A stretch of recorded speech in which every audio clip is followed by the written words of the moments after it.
As the new century dawned, there was much to like about popular William McKinley, the 25th President of the United States. The figures show that we are furnishing profitable employment to the millions of working men throughout the United States. William McKinley represented, as much as any individual did, the thrust of corporate industrialism in America. There was a lot to dislike about William McKinley, too, if you were of the immigrant working class. Those who disliked William McKinley were individuals like Leon Shogats, who were members of an immigrant working class who believed that they were not sharing in the wealth and prosperity that McKinley liked to talk about so often in his speeches. Leon Shogats was the son of Polish immigrants. He worked in a Cleveland wire mill and was thought to be a hard worker. But in 1898, he suffered a nervous breakdown and left his job. A brother said he'd gone to pieces.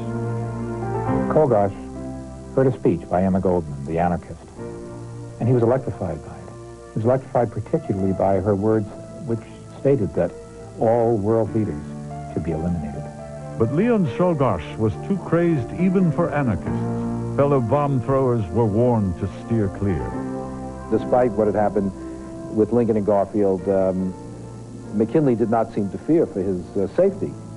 He went up to Buffalo to take part in one of those World's Fairs that were held at that time, the Pan American Exposition, and with very little security.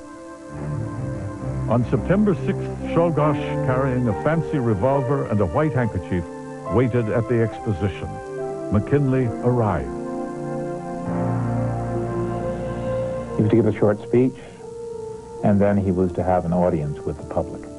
Kogosh was in that audience, and he had the revolver wrapped in a white handkerchief. As Kogosh came to McKinley, he extended his hand, the white handkerchief wrapped around it. McKinley extended his to shake the hand, and instead Kogosh fired point blank at the president. Kogosh hit the president in the abdomen and the chest. McKinley staggered back, and his bodyguards leaped on Shogats and began pummeling him, and McKinley uttered words, "Be easy on him, boys." Their failure to locate the bullet, largely because of McKinley's obesity, led to his death about a week later from complications.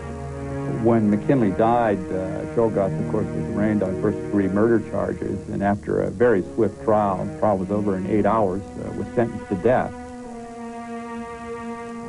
He was executed by electrocution. And his last words were, "I killed the president because he was the enemy of the people, the working people." Fearing a gravesite containing his earthly remains would be a rallying point for anarchists, federal authorities made a decision to completely destroy his body with sulfuric acid after the execution.